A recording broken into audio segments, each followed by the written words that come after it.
이사야 7장부터 9장까지 보겠습니다. 우리가 1장부터 6장까지 이사야서가 특별한 성경이구나. 그것이 느껴질 정도로 흥미로운 일들이 있었어요. 그죠? 한 가지, 다 잊어버리다 하더라도 이사야는 4대 왕을 섬긴 중에 한 사람이고 이스라엘의 왕족 중에 하나였어요. 근데 우시야라는 아주 현명한 사람이 있었어요. 특별한 왕이었는데 그는 뭔가 종교개혁을 하고자 하는 그런 의지가 있었어요. 그때 이사야 선지자가 있기 때문에 이사야 선지자는 그 우시야 왕의 어떤 그러한 신앙심을 보고 지금 이스라엘 백성들의 잘못된 그 모든 것을 개혁해야 되겠다. 그래서 열심히 그 종교 지도자들, 장로들, 그들의 잘못된 점, 잘못된 신앙관, 그런 것들을 책망했어요. 그죠? 그래서 5장에 보면 화 있을진저 예. 건물에 건물을 이어 짓고 전토에 전토, 땅에 땅을 사는 사람들, 요즘도 아파트를 아주 강남을 아주 싹쓸이하는 사람들이 있잖아요.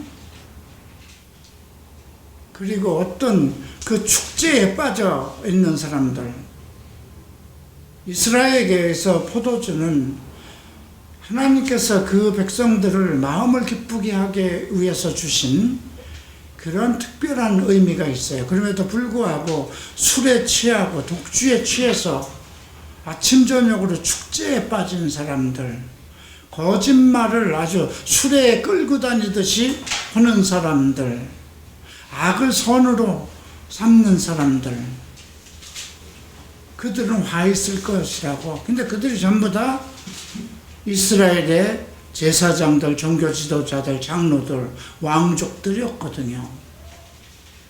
그들을 저주했어요.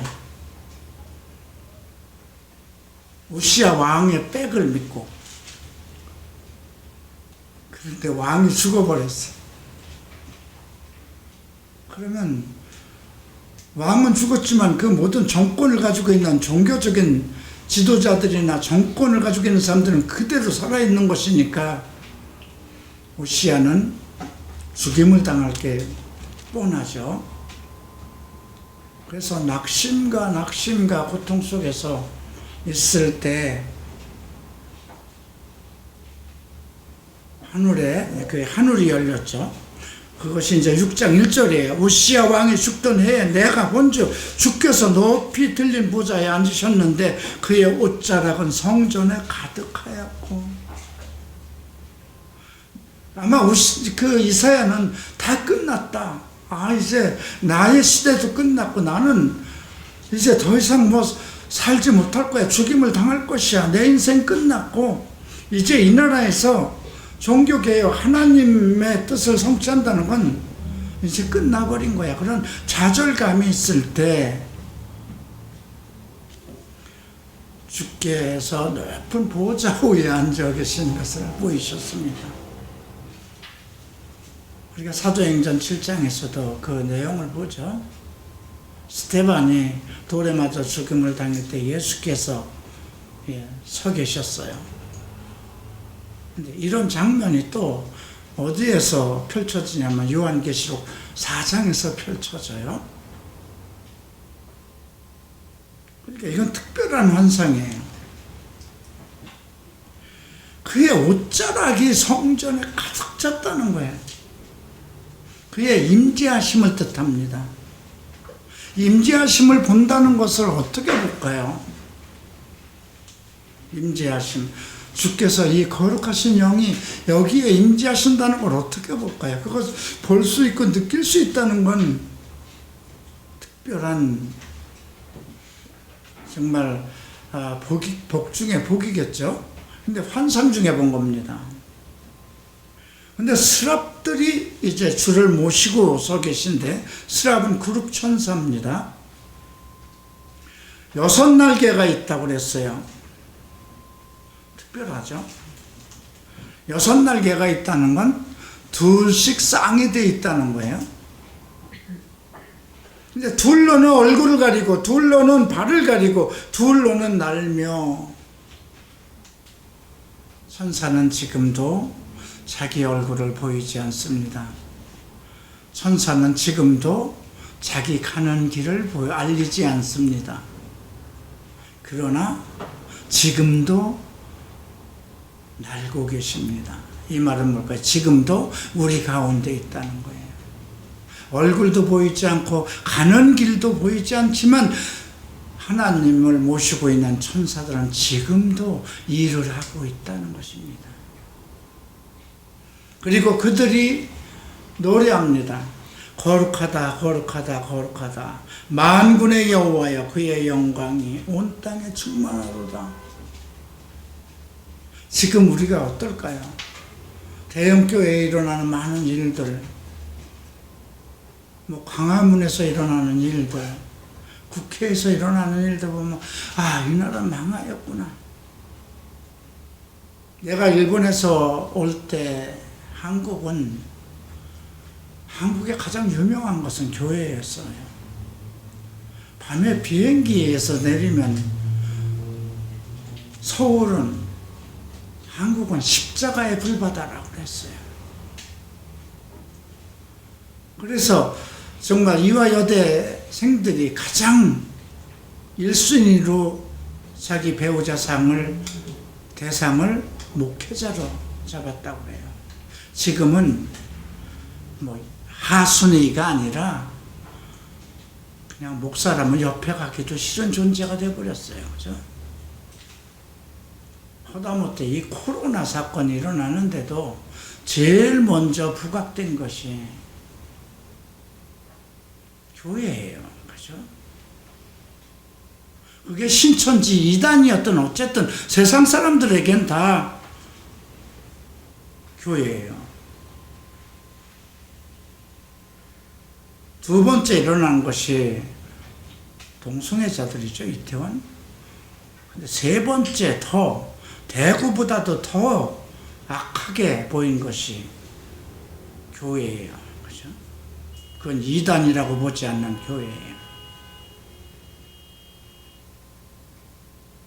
근데 어떻게 보면 교회 안에 하나님의 백성들이 그만큼 감염됐다 이렇게 봐야 되는 거라면 어쨌든요, 신천지 안에도 그 많은 사람들이 어디 밖에 가서 감염시킨 건 고사하고 자기네들 안에서 감염이 많이 된 거잖아요. 이번 광화문 8.15 사건도 마찬가지예요. 그럼 전부 다 하나님을 믿고 입으로 예수를 부르는 사람들이 그만큼 코로나에 감염됐다는 거잖아요.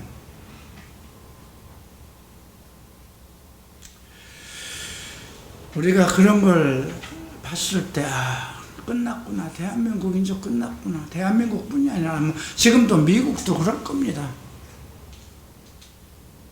이 땅에 과연 하나님이 살아계시는가? 교회들은 전부 다 하나의 종교 활동이고 절간에 가서 절하는 그 심령이나 십자가 앞에 나가서 자기 복을 비는 거나 무엇이 다를까 다 종교는 그게 그거야. 이런 상황이 돼버렸어요. 하나님은 살아계시는 분이라는 그 성경에 살아계시는 분, 어제도 오늘도 언제까지나 우리와 살아계시는 분이라는 그 이미지는 사람들 마음속에서 사라졌다는 거죠. 아마 그런 마음을 가지고 있는, 정말 하나님 앞에 성실한 마음을 가지고 있는 주의 종들에게 세상은 끝났구나. 이제 종말이구나. 그런 시대가 왔습니다. 이사야의 마음도 그랬을 겁니다. 근데 하늘 보좌가 열리고 주께서 거기 계시는데 그의 옷자락이 성전 안에 가득하고 그룹 천사가 지금 자기 얼굴도 보이지 않고 자기 발 가는 길도 알리지 않고 있는데 계속 날고 있으면서 거룩하다 거룩하다 거룩하다 만군의 여호와의 영광이 온 땅에 가득하다. 우리는 세상을 부정적으로 볼 수 있어요. 모든 교회가 다 썩었구나, 성도들도 이상하고 이제 망하였구나, 종말이 왔구나, 이런 때인데 지금도 하나님의 거룩한 영은 역사하고 있다는 것입니다. 이것은 우리에게 상당히 중요한 메시지예요. 그래서 이사야가 나는 죽었구나. 입술이 부정한 자로서 나도 세상 사람들과 똑같이 내가 저주하고 악하다고 한 사람들, 그 사람들과 똑같은 죄인임에도 불구하고 내가 그들을 저주하였구나. 그때서야 자기도 똑같은 인간임을, 죄인임을 발견한 겁니다. 그때 천사 하나가 숯불을 가져와서 입에다 대니 죄가 사여졌다 그러죠. 그리고 주님이 묻습니다. 우리를 위하여 누가 갈고? 그때 이사야가 저요, 나를 보내소서. 이거 우리에게 보내는 특별한 메시지 아닐까요? 이 땅에 있는 헌신한 주의 종들에게 보내는 특별한 지금의 이 메시지도 동일하게 우리에게 주는 메시지가 아닐까 싶습니다.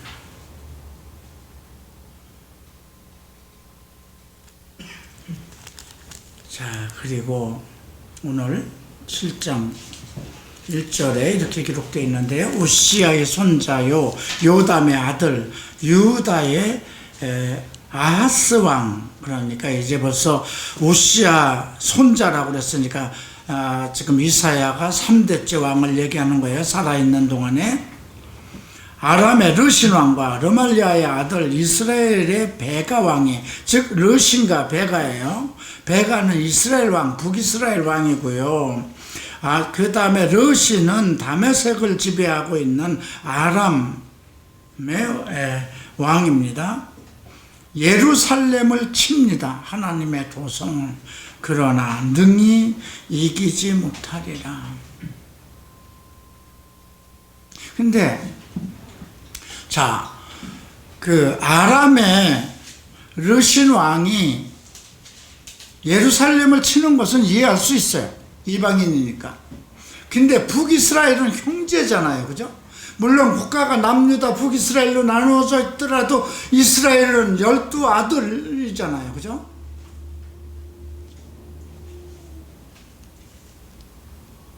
자, 오늘 이 7장에서 우리는 매우 중요한 메시지, 이것은 신약에 우리에게 기쁜 소식을 전하는 메시지를 보게 되는데 그 부분부터 보겠습니다. 13절 보죠. 이 말씀을 보면 11절부터 이제 여호와께서 아하스에게, 유다의 왕 아하스에게 이제 통보하는 겁니다. 너는 내 하나님께 한 징조를 구하되 깊은 데에서든지 높은 데서든지 구하라. 이건 뭘까요? 깊은 데서든지 높은 데서든지 온 마음을 다 쏟아서라는 겁니다. 내 온 정신과 내 혼과 온 열정을 다 해서, 왜? 지금 아하스 왕 때 아람 국가 북이스라엘이 연합해서 지금 하나님의 도성 이스라엘을 공격하니까 하나님께서 지금 이사야 선지자를 통해서 아하스 왕에게 지금 내가 이렇게 하라 하고 명령을 하는 겁니다. 근데 아하스가 나는 구하지 아니하겠는다, 나는 여호와를 시험하지 아니하겠나이다. 여러분들은 혹시 이럴 때가 없을까요? 나를 여호와를 시험하지 않겠습니다. 왜 이런 말을 할까요? 아하스가 자기 할아버지 우시야가 대제사장만이 성전에다 그 제단에다 불을 드릴 수 있는 것은 제사장만 할 수 있는 건데 왕이 되었다고 우쭐해가지고 자기가 종교적인 어떤 그런 열정도 있고 이사야와 함께 어떤 하나님을 향한 열정과 종교를 개혁을 하고자 하는 그런 자기의 믿음이 출중하니까 나도 제사를 드릴 수 있어. 교만함이죠.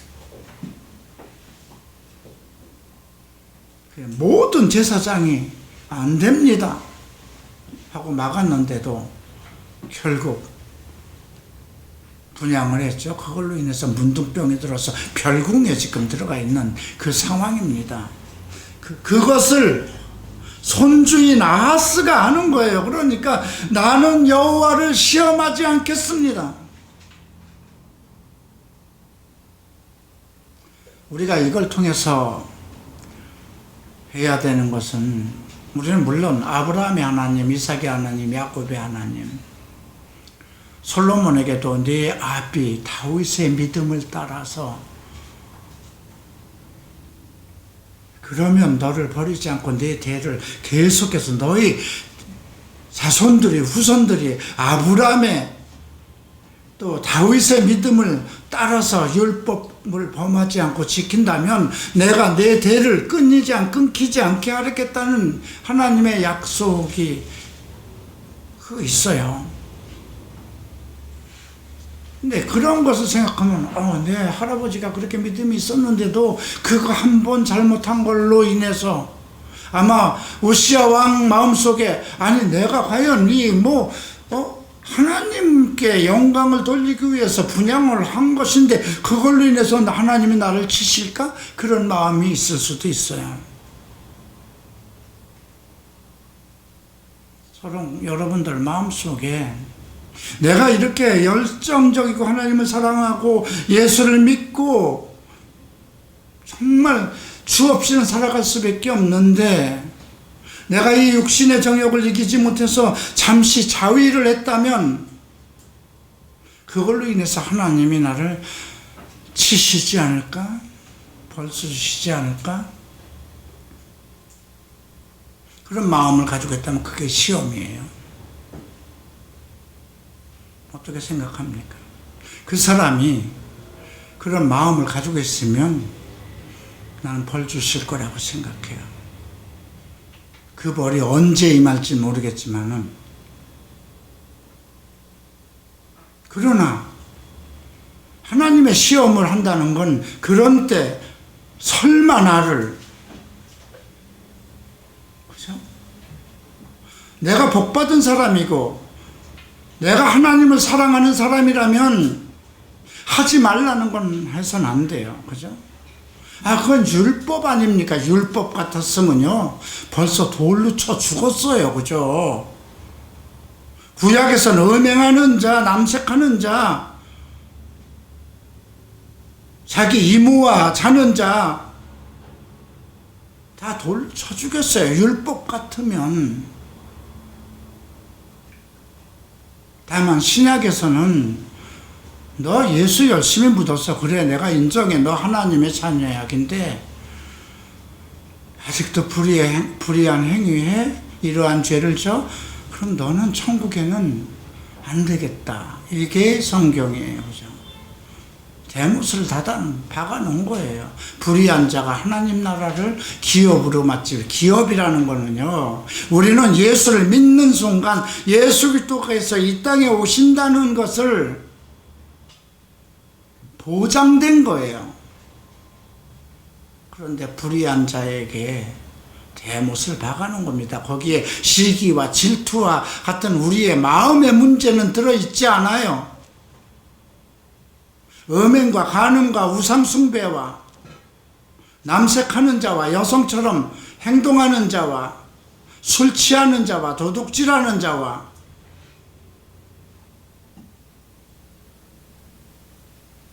그 말을 여러분들이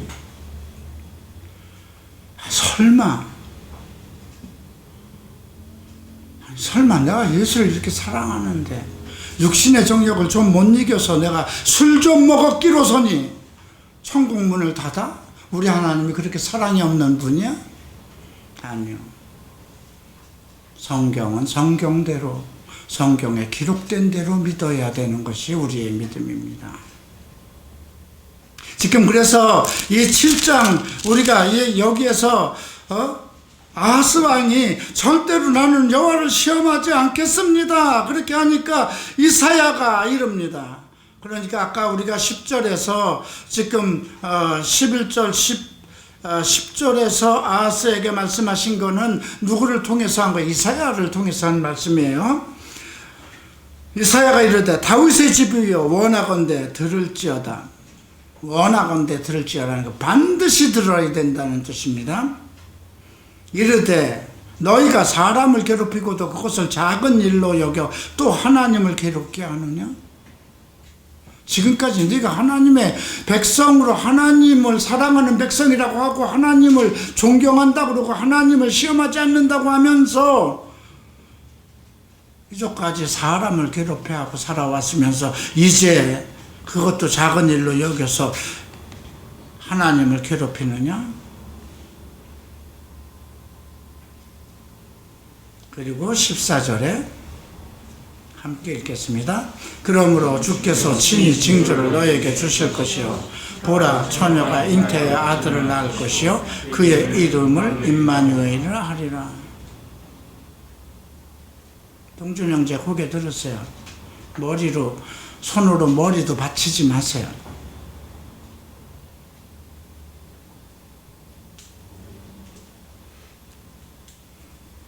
자, 이거 마태복음에 나온 거죠.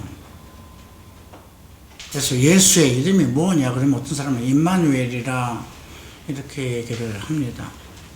예수의 이름은 예수 하나예요. 예수의 이름 그러면 임마누엘 아니야. 예수의 이름은 구원자라는 예수라는 이름 하나입니다.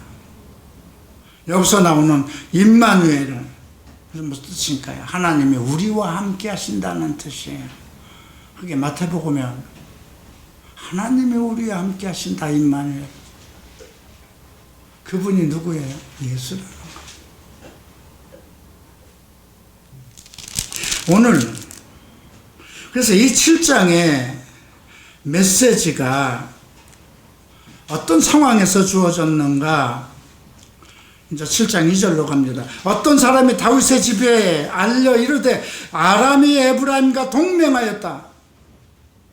아람 국가, 다메섹에 있는 아람 국가와 북이스라엘이 동맹해서 그러므로 왕의 마음이 그 백성의 마음이 숲이 바람에 흔들림 같이 흔들렸더라. 숲이 바람에 흔들리는 것처럼 못 견딜 정도라는 거죠. 야, 지금 북이스라엘만 해도 우리가 감당하기 힘든데 또 아람만 해도 우리가 감당하기 힘든데 둘이 지금 다 연합해서 우리를 못 견디는 거죠. 왕이 지금 만약에 중국하고 북한이 연합해서 우리를 공격한다고 하면 똑같은 심정일 거예요. 그죠? 왕의 마음이 그리고 백성들의 마음도 숲의 바람이 바람의 숲이 흔들림처럼 됐고요. 그때 이사야가 여호와께서 이사야에게 전달합니다. 너와 내 아들 스알야습은 이 스알야습이라는 이름이요 참 재밌습니다. 남은 자가 돌아오리라. 근데 이 이름만 들어도 뭘까요? 두려워하지 않고 오직 여호와를 믿는 자들만 돌아올지라는 거죠. 우리가 이 말씀의 뜻이 로마서 9장에도 나와요. 하늘에 너희 백성이 정말 이스라엘 백성이 모래와 같을지라도 오직 남은 자만 돌아올 것이다. 이 땅에 예수를 믿는 자들이 모래알처럼 많을지라도 오직 의로운 자만 하늘로 들어올 것이다. 천국으로 들어올 것이다. 같은 말로 해석돼야 돼요. 예수 천국이라는 것은 예수를 믿어서 의인이 되었으니까 끝까지 의인의 생활이 그대로 나타나야 된다는 거예요. 불의한 생활이 있어서는 안 된다는 거예요. 나는 내가 아무 공로 없이 죄인으로 죄로 살아갈 수밖에 없는 속성과 본능을 가지고 있었음에도 불구하고 내가 예수를 믿는 그 믿음으로 너는 하나님의 아들이요 의인이 되었다는 권세를 주었기 때문에 그 의가 내가 잘해서 온 것이 아니고 예수의 의로 나를 의인화시킨 거예요. 의인이라고 인정한 거예요. 그러기 위해서는 예수처럼 살아야 되는 거예요. 그러면 어떻게 의인처럼 살아가느냐? 예수처럼 살아가는 거예요. 그래서 성령을 준 거예요. 예수님도 아기로 태어났어요. 아기로 태어났으니까 젖을 먹었을 것이고요. 오줌똥 다 가려내야 되는 거잖아요. 우리와 똑같이. 근데 그가 태어날 때 우리와 같이 어떤 사람으로 태어났어도 우리는 죄를 가진 사람으로 인간의 육신을 따라서 왔지만 그는 성령으로 잉태했기 때문에 하나님의 아들로 태어났기 때문에 어린이로 태어났다 하더라도 그는 죄가 없으신 분으로 태어난 것 뿐입니다.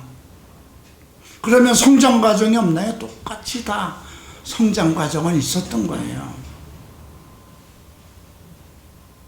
그가 30살이 돼서 침례를 받을 때 비둘기가 하늘에서부터 내려오는 것을 보시고 너는 내 아들이라는 하나님의 음성, 너는 사랑하는 내 아들이라는 그 하나님의 음성을 듣고 그게 뭘까요?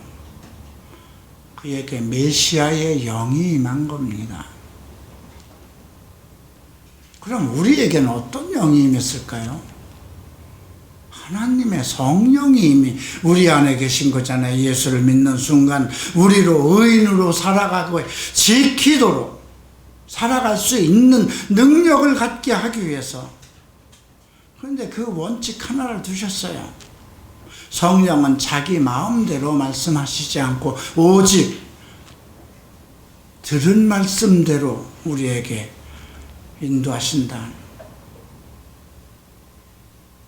내가 성경 말씀을 듣지 않으면 성령은 내 안에서 탄식하고 있는 거예요. 내가 참 어찌할꼬 이 예수를 믿었는데 이 아이가 계속해서 육신대로 살면 카날 크리스찬인데 육신적인 크리스찬인데 여러분들 그렇게 살아왔잖아요. 나도 12년을 30살에 예수를 믿고도 12년 동안을 그냥 미치광이처럼 예수를 사랑하고 오죽하면 어떤 사람은 저 사람처럼 예수를 믿으면 안 믿는 것이 낫다고 할 정도로 대한민국에서 가장 악한 클럽을 운영하면서 2개, 3개 운영하면서 못된 짓은 정말 예수를 안 믿을 때보다 더 해가면서 그러면서도 나는 예수 천당을 믿고 있었고 교회를 사랑했고 예수를 사랑했죠. 그것 때문에 지금까지 남아 있었던 그걸 누가 지켜봤을까요? 하나님이 나를 버리지 않고 나를 그냥 봐주시고, 이게 하나님의 봐주셨다는 것보다 하나님의 인내죠. 근데 오늘 남은 자만 돌아올 것이라는 이사야의 아들을 그렇게 이름을 줬어요. 남은 자만, 스알야숲이라는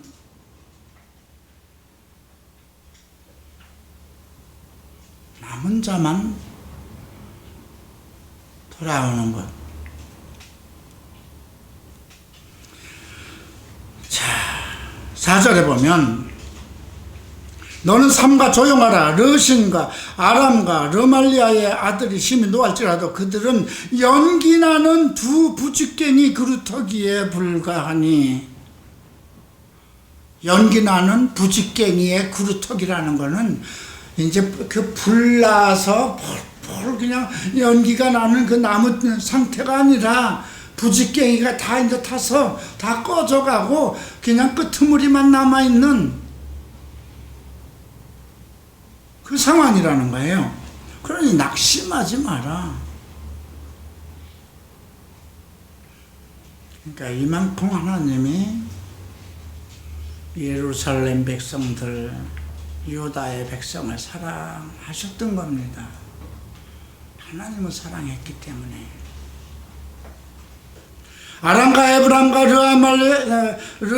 르말리아의 아들이 악한 꾀로 너를 대적하여 이르기를 우리가 올라가 유다를 쳐서 그것을 쓰러뜨리고 우리를 위하여 그것을 무너뜨리고 다브엘의 아들을 그 중에 세워 왕으로 삼자. 우리가 아주 예루살렘을 멸망시키고 우리 말을 잘 들을 사람 하나 딱 다브엘의 아들을 세워서 왕으로 삼자. 그렇게 말하였지만 나 여호와의 말씀이 그 일은 서지 못하여 이루지 못하리라. 절대로 서지 못하. 그들이 한 것, 그들이 모략하고 공모하고 그들이 계획하고 그거 이루지 못한다 이거예요. 대저 아람의 머리는 다메섹의 머리는 르신이며, 이거는 아람 국가가 믿는 것은 다메섹이라는 커다란 그 국가의 힘이 되는 군대요. 다메섹의 그 나라를 이끌어가는 그 군대를 머리는 르신의 왕 르신이며 65년 내에 아브라함이 패망하여 다시는 나라를 이루지 못할 것이며, 이건 뭐예요? 그냥 폭삭 망할 것이라는 거예요. 기간까지도 정했어요. 근데 이 65년이라는 것에 대해서는 조금 분분해요. 실질적으로 어디부터, 어느 때부터 이것을 계획한 것이냐. 이 말은 하나님의 계획이 아람에 대한 계획을 그렇게 정하셨다고 보는 게 나아요. 그러니까 우리가 하나님께서 북한을 멸망시킬 거야. 65년 내에, 그러면 지금부터 65년이 될 수도 있지만 하나님이 맘먹은 때로부터 65년이 될 수도 있는 거예요. 그렇게 해석을 해야 돼요. 왜냐하면 그렇지 않으면 이 65년, 지금 이 예언을 한 때부터 65년 후에 망한 것이 아니기 때문에, 곧 금방 망했기 때문에. 그래서 이것을 열왕기하 18장 15장, 16장 이렇게 보던가, 역대하를 보면 역대하 28장 이 부분을 보면 이런 내용들이 상세히 이스라엘 역사 속에 기록되어 있어요. 에브라임의 머리는 사마리아 수도잖아요. 아람의 수도는 다메섹이고, 사마리아의 머리는 르말리아의 아들이니라. 만일 너희가 굳게 믿지 아니하면 너희가 굳게 서지 못하리라 하시니라. 기껏 해봤댔자 그들의 머리는 사람이야 이거예요. 그들의 믿는 것은 군대에 있고 국가의 힘에 있고 그 국가를 통치하는 건 사람이라는 거죠. 기껏 해봤댔자. 그러나 너희를 지키시는 분은 나 여호와라는 겁니다. 그래서 너 한번, 그렇다면 내가 지금 너한테 지금 시험할 테니까 너 한번 징조를 높은 데서든지 깊은 데서든지 한번 해봐. 네가 정말, 이게 왜냐면 기도원인, 우리가 사사기를 보면 기도원이 하나님의 뜻을 알기 위해서 징조를 물어봤잖아요. 그죠? 네가 정말 내 뜻을 정말 이해하지 못하고 받아들이지 못하겠다면 한번 네가 나를 시험해 보라는 거예요. 그죠? 근데 저는 여호와를 시험하지 못하겠습니다. 내가 징조를 구하지 못하겠습니다. 그때 만약에 기드온처럼 그래요. 하나님, 자, 기드온이 그렇게 기도했죠. 여기 지금 양털이 하나 있는데 하나님이 자, 요 양털 내일 아침에 내가 올 때에 요 근처에는 이슬로 가득 찬다. 요 양털은 뽀송뽀송하게 그냥 놔두세요. 그럴 때 아침에 나왔더니 주변에 이슬이 꽉 찼는데 양털이. 그러니까 이제 그 다음에는 한 번만 더 하겠습니다. 자, 그러면 요 양털만 젖게 해주시고 바깥은 전부 다 뽀송뽀송하게 해주세요. 그렇게 됐잖아요. 그럴 수 있어요. 우리는 하나님을 믿지 못하니까. 저도 한남동에서 여기 넘어올 때, 이 건물을 얻을 때 어떤 사람이 이것이 정말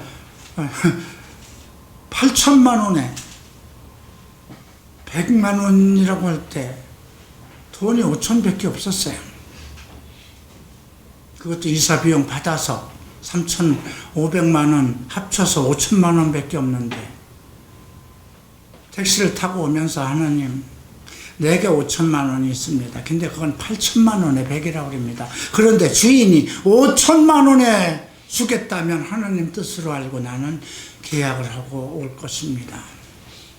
그래서 이 교회 주인 너무 우리 박순명 씨가 잘 알 것이네요. 그 만나서 우리가 5천밖에 없는데 그렇게 해주시겠습니까? 예, 어렵지 않습니다. 그래서 계약하고 왔습니다. 내가 계약할 때 김병훈 목사가 옆에 있었는데 목사님 가능하시겠어요? 괜찮겠어요? 여기 이거 수리를 해야 되겠는데 수리가 가능하겠어요? 그럴 만한 게 지금 목사님이 하실 수 있겠어요? 하나님이 하신 거면 나는 하나님이 다 하실 것입니다. 그리고 우리가 여기 식당까지 301호까지 3층 전체를 다 쓰고 여기까지 하는데 2년 걸렸어요. 우리가 이사 와서 2년 안에 다 끝났어요. 그죠?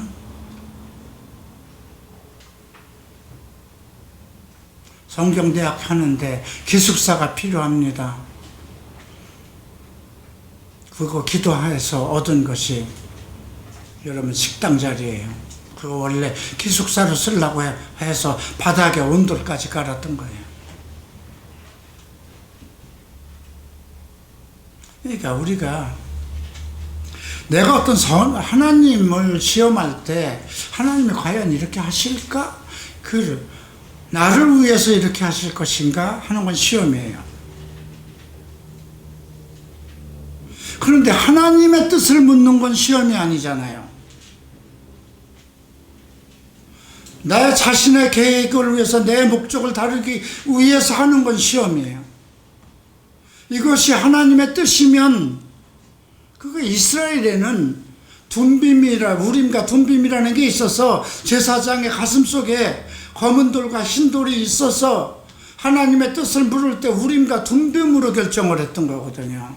지금은 우리에게 우림과 둠빔이 없으니까 하나님의 뜻이면 내 생각이 이런데 하나님의 뜻이면 이렇게 결정해 주세요. 그건 시험이 아니에요. 나를 위한 것이 아니니까. 근데 이 아하스는 절대 나는 하나님을 시험하지 않겠습니다. 그때 이사야가 다윗의 집아 원컨대 들어라. 너희가 사람을 괴롭게 하고도 그것을 작은 일로 해서 여기고 하나님을 괴롭게 하느냐?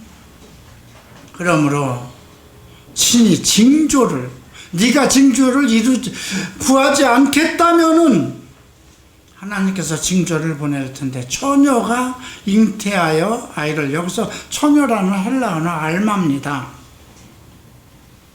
알마는 꼭 처녀라는 자녀에게 그러니까 남녀관계가 없는 처녀에게만 쓰는 단어예요. 근데 이걸 지금 가톨릭에서는 성처녀라고 하죠. 만약에 마리아가 예수 그리스도를 낳은 마리아가 성처녀라고 한다면 그 예수 그리스도의 형제들이 안 나타났어요. 나지 않았어야 돼요. 그죠? 계속 그냥 성령으로 예수를 잉태하고 그냥 그 상태로 늙어 죽었어야 돼요. 그죠? 그런데 요셉의 아내로 예수님의 형제들도 낳고 누이들도 낳았잖아요. 그러니까 그는 영원한 성처녀라는 말을 붙이면 안 돼요. 그냥 이것은, 이 단어는, 알마라는 이 단어는 그냥 처녀, 남자를 모르는 처녀를 얘기하는 겁니다. 그 이름을 임마누엘이라. 어떤 상황이 있어도 하나님은 너희를 함께 하신다는 건 뭐예요?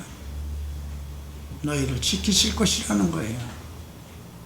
그래서 요한복음 1장에 말씀이 육신이 되어 우리 가운데 계시니, 은혜와 진리가 충만하는 말씀이 육신이 되어 우리 가운데 계신다는 게, 우리와 함께 사시니, 지금도 이 말씀은 동일한 거예요. 우리가 성경 말씀이 우리와 함께 살고 있으니, 우리가 말씀 속에서 살고 있으니 은혜와 진리와 은혜가 충만하다. 자, 그가 악을 버리고 선을 택할 줄 알 때가 되면 엉킨 젖과 꿀을 먹을 것이라. 참, 엉킨 젖과 꿀을 먹는다는 것은, 이분은, 이 아이는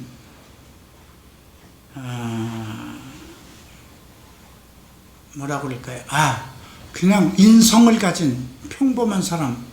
여기 보면 젖과 꿀을 먹는다고 그랬어요. 엉킨 젖과 꿀을 먹는. 이게 왜냐하면 이스라엘 사람들 생활 속에서 역대로 그냥 다 먹던 거예요. 먹으면서 어린아이들이 자라왔던 거예요. 그러니까 그 임마누엘이라고 하는 사람은 하늘에서 뚝 떨어진 게 아니고 인자 사람으로 오실 것이라는 거예요. 대저 이 아이가 악을 버리고 선을 택할 줄 알기 전에 내가 미워하는 두 왕의 땅에 피할 것이며, 이 말은 뭘까요? 그 선과 악을 알기도 전에, 언제일까요? 그러면 선과 악을 알기도 전이라면 보통 한 3살 정도라고 그럽니다. 말을 배우기 시작하면 선과 악을 선택한대요. 그죠? 말을 할 줄은, 자, 어느 걸 네가 좋아해? 그러면 이거 그럴 거잖아요. 좋은 것은.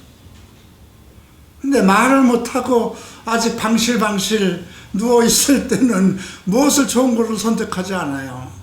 뱀이 기어가도 이건 뭐야 하고 잡을 수 있는 게 그 나이잖아요. 그죠? 그러니까 그렇게 빨리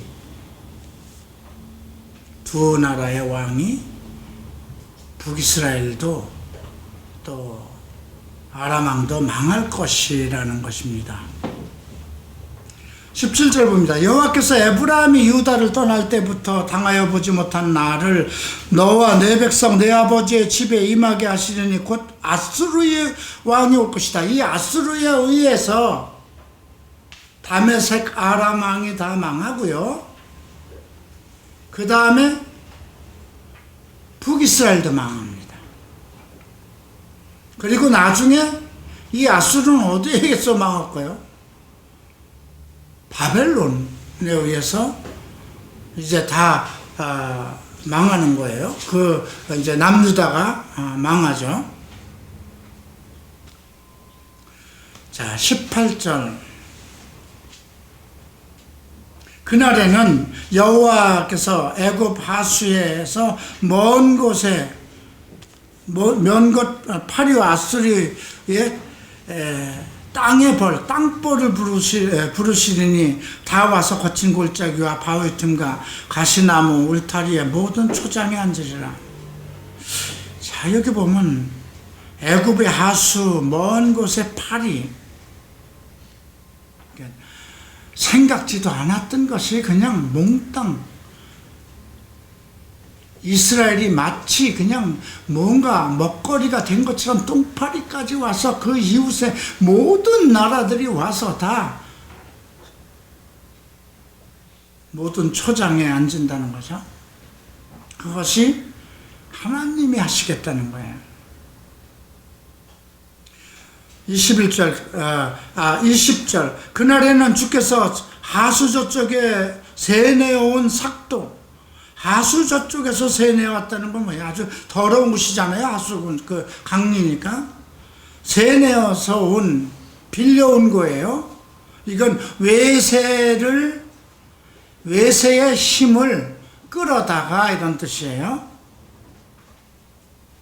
삭도로 아수르 왕으로 내 백성의 머리털과 발털을 미실 것이요 수염도 깎으리가 뭐예요? 내 백성들은 자존심 있고 하나님의 자녀라고 하는 그러한 자존심 높은 백성이었지만 그 자존심을 다 깎아버린다는 거예요.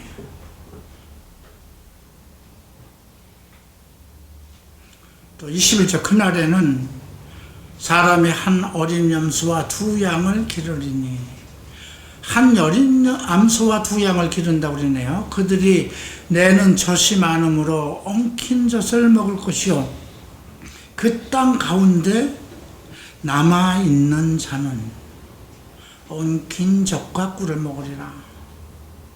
남아있는 자만이에요.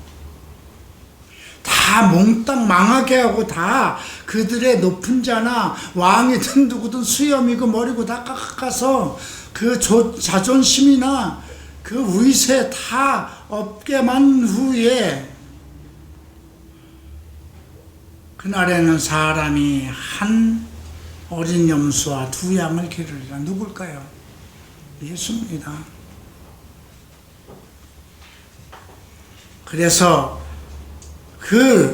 한 염소와 두 양에게서 무슨 젖이 많이 나오겠어요? 그럼에도 사람들은 그 내는 젖이 많으므로 그 가운데 있는 자는 엉킨 젖을 먹을 것이요 그날에는 1000그루의 은천겨의 가지가 있는 포도나무가 있는 곳마다 찔레와 가시가 나요. 두 가지 형상이 일어나요. 한쪽은 망하는 거고 남아있는 자는 복되게 살아가는 거. 한쪽은 햇빛이 있고 한쪽은 암흑이고 음지가 양지되는 것처럼.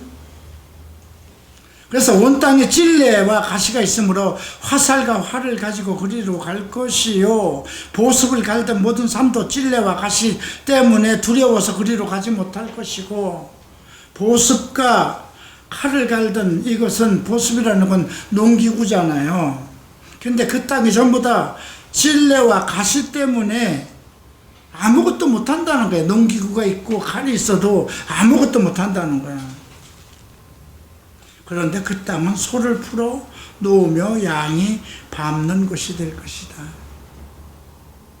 망하게 할 자를 망하게 하고 임마누엘과 함께 평안과 기쁨을 나눌 남은 백성을 남겨둔다는 것입니다. 오늘 8장까지만 합시다.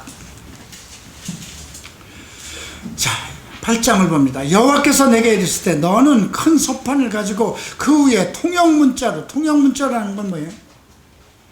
우리말로 하면 한글로 얘기하라는 거예요. 영어나 중국어나 일본어로 하지 말고 그냥 우리가 쓰는 한글로 해, 이 말이에요. 뭐라고? 마할살렐 하스바스. 이 말은 노략당한다는 뜻이에요.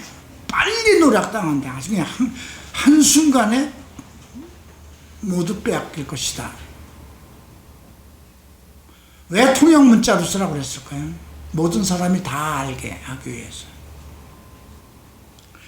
내가 진실한 정인 제사장 우리야와 여베레기야의 아들 스가랴를 불러 정인으로 하리라 하시더니 내가 내 아내를 가까이 하며 그가 임신하여 아들을 낳은지라 여호와께서 내게 이르시되 그 이름을 마할살랄 하스바스라고 하라. 아들을 낳을 때 그 이름, 그러니까 이 아들 세대에서 모든 것을 다 빼앗길 것이라. 이건 뭐 얘기하는 거예요 지금?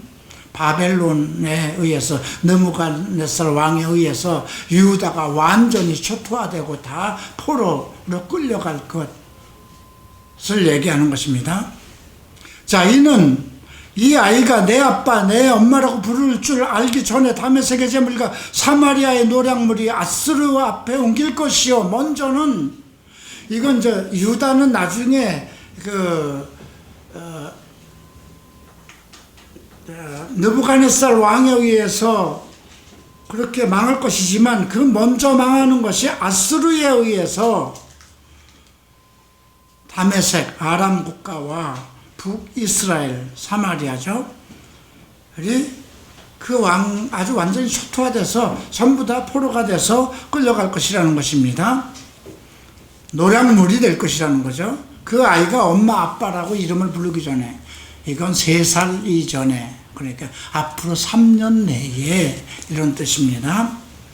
5절 봅니다. 여호와께서 다시 내게 말씀하여 이르시되 이 백성이 천천히 흐르는 실로아 물을 버리고 르신과 르말리아의 이들을 기뻐하였느냐. 천천히 흐르는 실로아. 이걸 요즘 신학으로 해석하면 어떻게 될까요? 인내의 말씀입니다. 하나님이 우리를 참으시고 계시잖아요. 그런데 이거 이 말씀을 언제, 창세부터 계속까지 내가 이걸 다 배워서 언제 복을 받아? 그냥 빨리 예수 천당 하늘에서 그냥 성령의 불이 뚝딱 내려오고 능력이 내려오고 권능이 임하고, 목사가 복이다 그러면 그게 복을 받고, 목사가 그냥 손 얹어서 나면 네 병이 암덩어리가 떨어지고. 우리 성도들이 그렇게 따라가던 때가 그렇게 오랜 날이 아니에요. 나도 30살에 예수를 믿고 그분이 신에 계신 줄 알았어요. 나는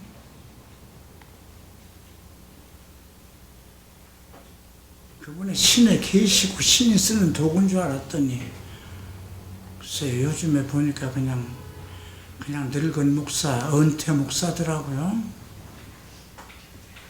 그의 안수만 받으면 모든 병이 낫고, 그냥 안 되는 것도 다 잘 되고, 그거 신이죠, 결국은.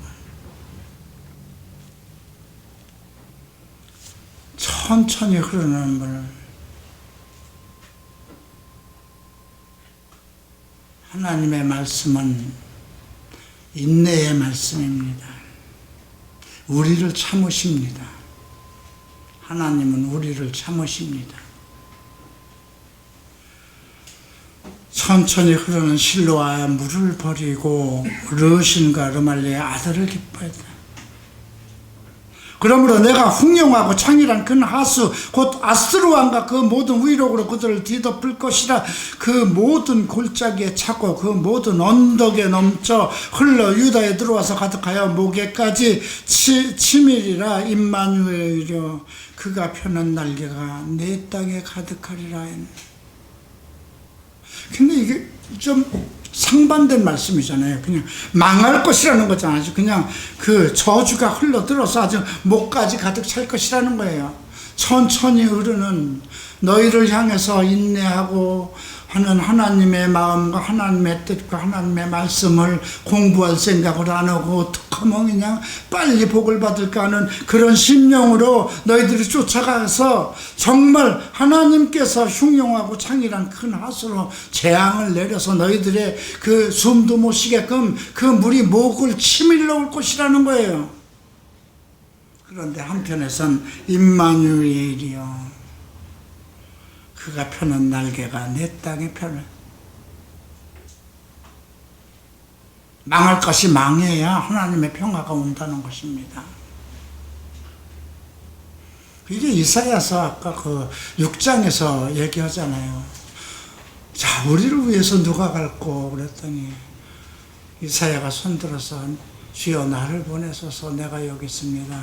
그러면 내가 가서 무엇을 할까요? 그랬더니 내 백성에게 이르기를 너희가 듣기는 들어도 깨닫지 못할 것이요 보기는 보아도 알지 못하리니 이는 이 백성의 마음을 둔하게 하며 그들의 귀가 막히고 눈이 막히게 하라. 염려컨대 그들의 눈으로 보고 듣고 마음으로 깨달아 내게 와서 고침을 받을까 합니다. 그 백성으로 하여금 이전까지 복을 내렸는데도 이들이 교만해서 종교활동에 그냥 열심이고 그러니까 나는 그냥 그들이 지내는 그 예배 정말 찬양 죽기보다도 듣기 싫다. 그러니 그들이 다 망할 때까지 내 말을 더 이상 듣지 못하게 눈도 감기고 깨닫지도 못하게 해라. 구원받지 못하게 해라. 이게 이사야를 향해서 한 하나님의 예언이고, 그래서 너무 괴로우니까 선지자는 백성을 살리는 임무를 맡아야 되는데 백성들에게 다 망하는 메시지를 전해야 되니까 그래도 주여 언제까지입니까? 언제까지 주께서 이들을 징계하시겠습니까? 물었죠.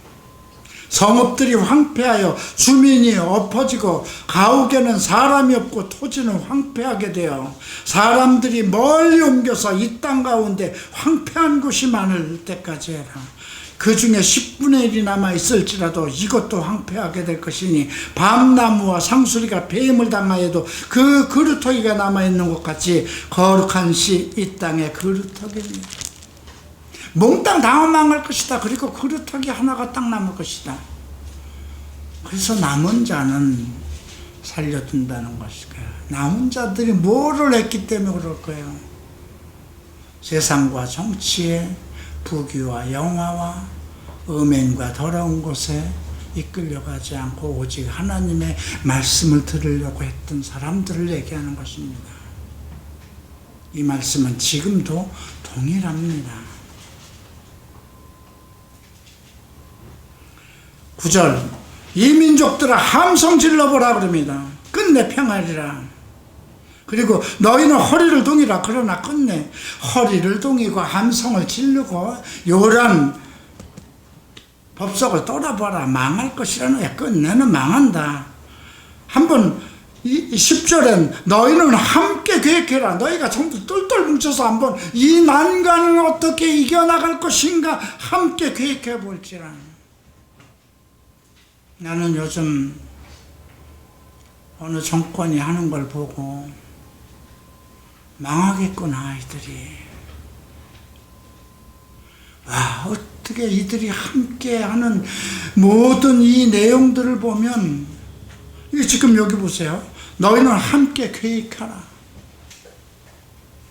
그러나 끝내 이루지 못할 것이다. 지금 이 어느 정권이 똘똘똘똘 뭉쳐서 자기들끼리 무엇을 계획을 하는 건 뭘까요? 20년을 우리가 한번 다스려본 대한민국의 정권을 이끌어가 보자. 그런 마음일지 몰라요. 그죠? 네. 지금 이사야 선지자는 너희가 함께 머리를 맞대고 계획을 해도 이루지 못할 것이다. 끝내 이루지 못하리라. 말을 해봐라. 끝내 시행되지 못해. 명령해보고 뭘 해봐라. 시행되지 않는다. 왜? 하나님이 우리와 함께 하시니까. 이 말은 뭐 임마누엘. 하나님은 선하시니까 악한 자와 함께 하시지 않는다는 거예요. 임마누엘 하나님은 선한 자와 함께 하신다는 거죠. 여호와께서 강한 손으로 내게 알려주시며 이 백성의 길로 가지 말 것을 내게 깨우쳐 이르시되 이 백성이 반역자가 있다고 말하여도 너희는 그 모든 말을 따라 반역자가 있다고 하지 말며 그들이 두려워하는 것을 너희는 두려워하지 말며 놀라지 말고 만군의 여호와 그를 너희가 거룩하다 하고 나를 너희가 두려워하며 무서울 자로 삼으라. 이 땅에 그 어떤 권세자도 그들이 뭐해도 그들을 두려워하지 말고 만군의 여호와 그를 너희가 거룩하다 하고, 이 땅에 거룩한 자는 오직 하나님 한 분이시라는 것을 입으로 고백하라는 것입니다. 그리고 두려워할 자를 두려워하라고 그러죠. 그가 성소가 되시리라. 이건 지금도 변하지 않습니다. 코로나가 횡행되고 이 지구상에 그 어떤 창수가 일어나고 정말 폭풍과 태풍이 일어날지라도 남은 자들, 성소 안에서 오직 만군의 여호와 거룩한 자를 섬기는 자들에겐 재앙이 임하지 못한다는 것이 성경의 약속입니다. 나는 이것은 지금도 동일하게 그 약속이 지켜질 것이라고 믿습니다. 그래서 나는 이 땅에 임하는 그 어떤 재앙에도 두려워하지 않을 것입니다. 왜? 두려워할 것이 아니니까. 오직 두려워할 자는 우리의 영혼까지, 육체만 죽이는 것이 아니라 영혼까지 죽일 수 있는 하나님밖에 없기 때문입니다. 자, 14절, 그가 성소가 되신다는 거죠. 임마누엘이, 예수 그리스도가 우리의 성전이요 성소입니다. 예배 받을 자잖아요. 사마리아 여인에게 예수가 얘기했어요. 예루살렘으로도 말고 그리심산으로도 예배하지 마라. 예배할 때가 오나니 바로 이때다. 그죠? 예배하는 자는 신령과 진정으로 예배하라고 그러죠. 그러나 이스라엘의 두 집의 걸림돌과 걸려 넘어지는 반석이 될 것이며, 이게 이제 이 말씀이 여러 번 나옵니다. 다니엘에도 나오고요. 예루살렘 주민에게는 함정과 올무, 걸려 넘어지는 반석. 예수님도 하신 말씀이 있어요. 예수님이 태어날 때, 우리가 누가복음 2장에 나오는 건데, 그 성전에서 내가 하나님의 아들 메시아를 보기 전에는 죽지 아니하리라는 계시를 받은 시몬이 있었어요. 시몬이 마리아가 안고 오는 아기를 보고 뭐라고 그럽니까? 이 아이는 흥하고 패하는 표적이다.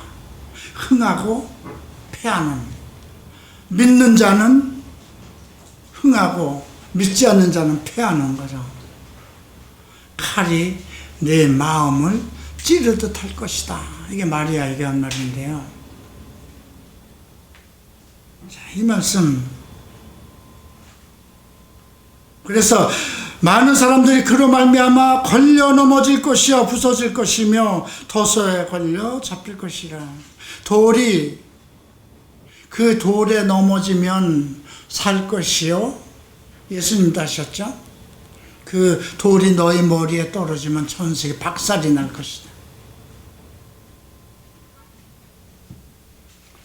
거치는 반석, 예수 그리스도는 내가 떨어질 것인가, 그 돌에 넘어질 것인가, 잘 생각해야 돼요. 지금도 마찬가지예요. 무슨 칼부르체 풀에 그 동성애자들 출신 이상한 자들만, 알코올 중독자들, 뭐 이상한 자들만 모이는 그곳에 무슨 구원이 있어, 무슨 복이 내려. 그렇게 말하는 사람에게는 걸리는 돌이에요. 그러나 임마누엘의 하나님이 갈보리체 풀에 있도다. 그러면 그에게는 복이 되겠죠. 16절 봅니다. 너는 증거의 말씀을 싸매며 율법을 내 제자 가운데서 봉함하라고 그러죠. 공개하지 말고 깨닫지 못하게 하라는 거예요. 구약에서는 왜? 망할 놈들은 다 망해야 돼, 이거예요. 오직 남을 자들은 하나님께서 남겨두실 것이지만 망할 놈들은 다 망해야 돼. 말씀 깨닫지 못하게 하라는 거예요. 이게 다니엘서도 그렇잖아요. 시대가 빨라지고 이렇게 말씀을 봉하라고 그러잖아요. 근데 계시록은 봉한 것을 뗍니다. 그죠? 어린 양 예수 그리스도께서 우리는 봉함이 계시의 봉함이 봉해진 것이 떼어진 시대에 살고 있는 거거든요. 지금은 우리는 다 열린 문 속에서 있는 것입니다. 우리에게는 하늘 보좌문이 열려서 우리가 바라는 그분을 내 마음과 내 영이 그를 알고 그가 내게 복 주시는 것을 알고 내가 어떤 상황에도 그분이 나와 함께 하시며 나를 지키실 것이며 나를 구원할 것이며 주의 날에 나를 들어 올리실 것을 아는 사람들이잖아요. 그러니까 바울이 얘기를 합니다. 그날이 도둑같이 올 것이지만 너희는 빛의 아들이므로 그날이 도적같이 이르지 못할 것이라는 거죠. 과연 나는 빛의 아들인가 생각할 때입니다. 나는 그리스도의 의를 따라서 그 의와 의 속에서 살아가는가? 그리스도의 의 속에서 살아가고 있는가?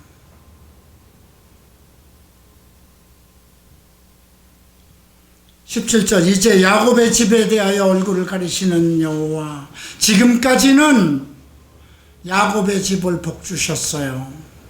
택한 민족이기 때문에.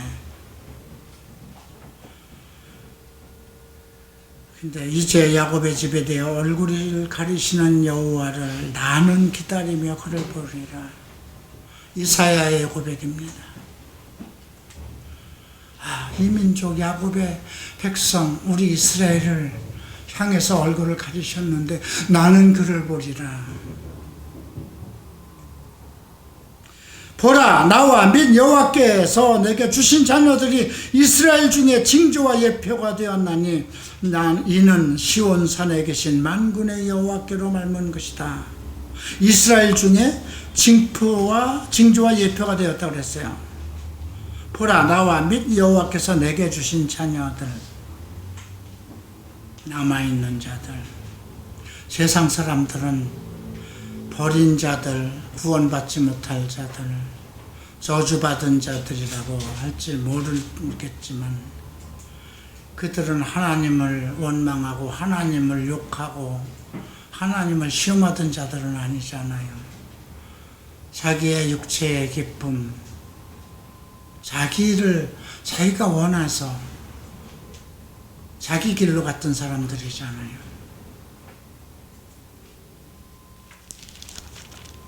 어떤 사람이 내게 말하기를 어떤 사람이에요? 주절거리며 속살거리는 신접한 자. 참 많이 제가 갈보리 체프를 만나기 전에 참 많이 만났습니다. 속살거리며 신접한 자와 마술사에게 물으라 하거든 백성이 자기 하나님께 구할 것이 아니냐 산 자를 위하여 죽은 자에게 구하겠느냐. 그들은 이미 죽은 자들인데 산 자를 위해서 사실은 하나님에게 물어야 될 거 아니냐 이 말이에요. 우리가 이 말씀에서는 너희들은 다 망할 것이다 가 주제가 아니라는 거예요. 이게 지금 니들은 그렇게 망할 것이다 예요. 반드시. 그렇게 그 말씀대로 망해요. 그러나 하나님의 뜻은 이제 너희가 이 상황에 왔으니 하나님께 구해야 될 거 아니냐 이걸 얘기하는 거예요. 마땅히 율법과 증거의 말씀을 따를지니 그들이 말하는 바 이 말씀이 맞지 아니하면 그들이 정령 아침빛을 보지 못하고 이 땅에 헤매며 곤고하며 굶주릴 것이라. 그가 굶주릴 때에 격분하여 자기의 왕과 자기의 하나님을 저주할 것이며 위를 쳐다보거나 땅을 굽어보아도 환난과 흑암과 고통이 흑암뿐이리니 그들이 심한 암흑 가운데로 쫓겨 들어가리라. 암흑 가운데로 쫓겨 들어가실 것이라는 거죠. 헤매며 곤고하며 줄일 것이며, 율법과 증거의 말씀을, 성경에 기록되어 있는 말씀을 마땅히 따라야 할 것이 아니냐 이거죠. 그런데 이 율법은 너무 이상해. 성경만 쓰면 이거 정말 어떻게 이렇게 하고 사냐. 이건 뭐 구약의 율법보다 더하잖아. 구약의 10계명만 잘 지키면 의로운 사람이 됐는데, 이건 지금 신약에 술도 먹지 마라, 음행도 하지 마라, 자위도 하지 마라, 돈도 욕심내지 마라, 우상도 섬기지 마라, 동성애 짓거리도 하지 마라, 도둑질도 하지 마라. 뭐 이게 어떻게 인간이 살 수 있어? 이렇게 얘기할 수 있다는 거죠. 그 사람은 굶고 굶주리고, 그가 줄일 때에 격분하여 자기 왕과 자기 하나님을 저주하며 나라 임금을 잘못 뽑아서 나라가 이 꼴이야, 자기가 잘못해서 못 사는 거 생각은 안 하고, 하나님이 어디 있어? 그렇게 저주하고, 위를 쳐다보거나 땅을 굽어보아도 환난과 흑암과 고통이 흑암뿐이리니, 아무리 뭔 지랄을 다 한다 하더라도 흑암과 고통이 멈추지 아니할 것이라는 거예요. 땅을 살펴보아도 위를 쳐다보다 앞뒤가 꽉 막혀서 네 인생은 그냥 망하고 저주받고, 살아서도 지옥이요 죽어서도 지옥일 거라는 거예요. 아마 여러분들은 이 인생을 아마 안 겪어봐서 모를 건데요.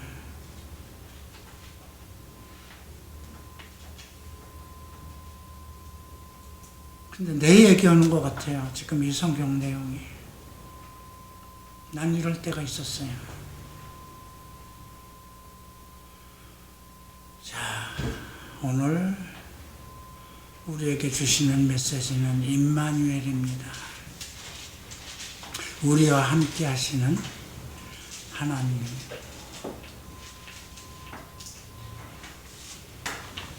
네. 그분 속에서 우리가 그분을 기뻐하고, 오직 구할 것을 하나님께 구하고 감사하며, 내가 어떤 죄를 짓는다 할지라도 관계없어요. 지었다 할지라도, 지금도 감당할 수 없는 죄인이라도 아직 회개의 기회가 남아있어요. 아직도 그날이 지금 우리에게 가까워 있다 하더라도 아직은 우리에게 기회가 있어요.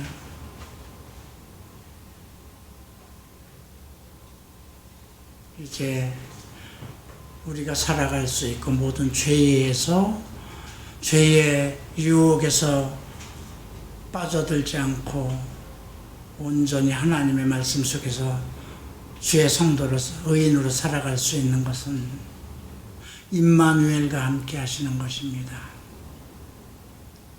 우리가 함께 하신 것이 아니라 그분이 우리와 함께 하시고, 말씀이 육신이 되어 우리 가운데 계시니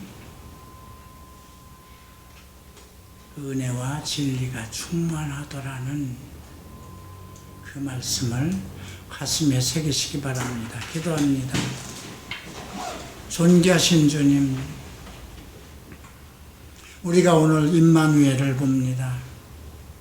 임마누엘의 하나님은 세상 천지 만물을 창조하기 이전부터 계셨고, 지금도 계시고, 영원히 계시는 분이고, 우리와 함께 하실 나의 주 예수입니다. 임마누엘께서 함께 하시니 우리가 더 무엇을 바라겠습니까? 진리를 깨닫게 하소서. 진리의 말씀을 듣는 자에게 복에 복을 더하소서. 영혼이 기쁘게 하소서. 마음이 기쁘게 하소서. 온 육신의 혈관이 모두 그리스도의 은혜로 가득 차게 하시며 모든 질병이 내 육신 가운데서 떠나게 하실 것이며 내 앞에 먹을 것을 끊이지 아니하실 것이며 그리스도의 날까지 은혜 위에 은혜를 더할 것을 믿습니다. 우리는 그 하나님의 아들 임마누엘과 함께하오니 이들을 구원하소 끝까지 지키소서. 세상의 환난과 악한 영들에게서 이들을 지켜주시옵소서. 예수 그리스도 이름으로 기도합니다.